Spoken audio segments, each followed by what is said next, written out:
कक्षा 9वीं विषय गणित प्रश्नावली 13.1 अध्याय 13 पृष्ठीय क्षेत्रफल और आयतन।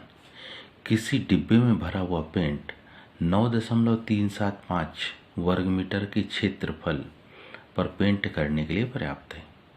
इस डिब्बे के पेंट से 22.5 सेंटीमीटर गुणित 10 सेंटीमीटर गुणित 7.5 सेंटीमीटर विमाओं वाली कितनी ईंटें पेंट की जा सकती है, इसे अपन देखेंगे।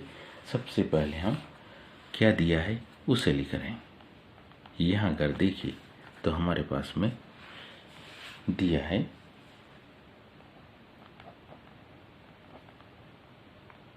क्या, पेंट करने के जो ईंट दी है उसकी विमाएं दी है। तो एक ईंट की विमा मतलब ईंट की लंबाई चौड़ाई और ऊंचाई से है।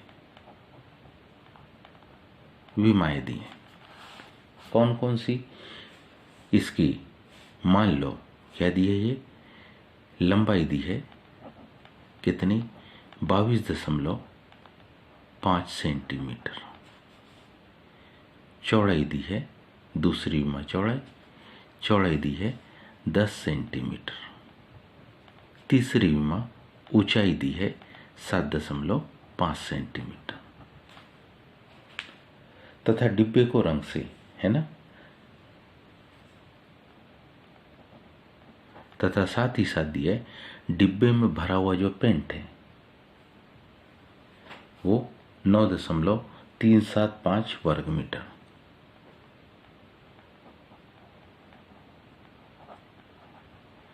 तथा डिब्बे में भरा पेंट कितना 9.375 वर्ग मीटर क्षेत्रफल के लिए पर्याप्त। इतने क्षेत्रफल के लिए ये पेंट कैसा है, पर्याप्त है। अब अगर इसको काहे में सेंटीमीटर में बदले तो हम में से सब जानते हैं, क्योंकि 1 मीटर बराबरी से 100 सेंटीमीटर, इसलिए जब हम 1 वर्ग मीटर कहेंगे मतलब 1 मीटर में 1 मीटर का गुणा करेंगे तो प्रत्येक मीटर में कितने 100 सेंटीमीटर होते हैं। तो 100 सेंटीमीटर में 100 सेंटीमीटर का जब गुणा करेंगे तो 10,000 वर्ग सेंटीमीटर आएगा। तो हम कह सकते हैं कि 1 वर्ग मीटर में 10,000 क्या होंगे, वर्ग सेंटीमीटर होंगे। इसलिए हम लिख सकते हैं कि 1 वर्ग मीटर में कितने 10,000 वर्ग क्या होते सेंटीमीटर। इसका सीधा सा मतलब है हमारे पास जो दिया है 9.375 मीटर वर्ग मीटर, इसको सेंटीमीटर में बदलना है। तो 10,000 का जब गुणा करेंगे तो यह हम आ पाएगी कितने 93,750 सेंटीमीटर की घात 2। अब हम एक ईंट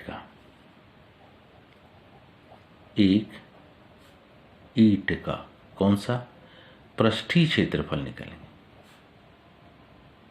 जब हम एक ईंट का पृष्ठीय क्षेत्रफल निकालेंगे, यानी हमारे पास फार्मूला है 2 कोष्टक में लंबाई गुणित चौड़ाई धन चौड़ाई गुणित ऊंचाई धन ऊंचाई गुणित लंबाई। इस फार्मूले में जब हम मान रखेंगे तो 2 कोष्टक में लंबाई है 22.5 गुणित 10 धन 10 गुणित 7.5 धन 7.5 गुणित 22.5।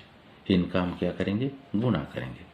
जब इनका गुणा करेंगे तो मान देखिए 2, इन दोनों का गुणनफल 10 का गुणा करेंगे 0.1 अंक आगे बढ़ जाएगा, मान आएगा 225। 10 का गुणा करेंगे 0.1 अंक आगे बढ़ जाएगा, मान आएगा 75। इन दोनों का जब गुणा करेंगे तो मान आएगा 100 68.75। इन सब को जोड़ करके इसमें 2 का गुणा करेंगे तो ये मानाएगा कितना, ये मानाएगा 937.5 सेंटीमीटर की घात 2। ईंटों की संख्या अब हम निकाल सकते हैं। काहे की संख्या? क्योंकि एक ईंट का पृष्ठीय क्षेत्रफल आ गया, कुल वर्ग किए जा सकने वाले पेंट का भी कुल क्षेत्रफल हम निकाल चुके हैं।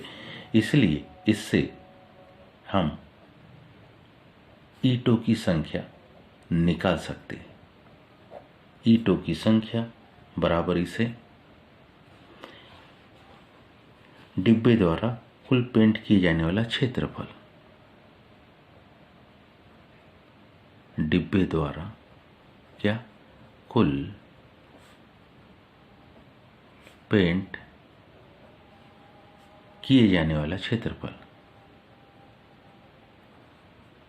किए जाने वाला क्या क्षेत्रफल, जो क्षेत्र है, इसमें भाग देंगे हम एक ईंट का पृष्ठीय क्षेत्रफल। एक ईंट का कौन सा? पृष्ठीय क्षेत्रफल। कुल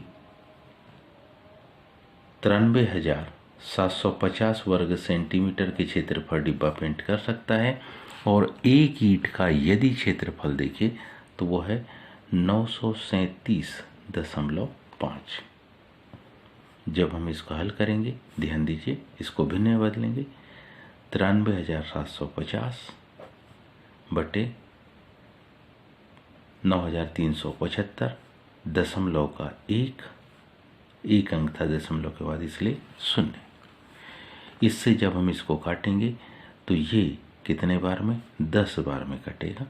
10 का 10 में गुणा करेंगे तो कितना आएगा? 100। अतः ईंटों की अभिष्ट संख्या हम लिख सकते हैं। अतः है कि ईंटों की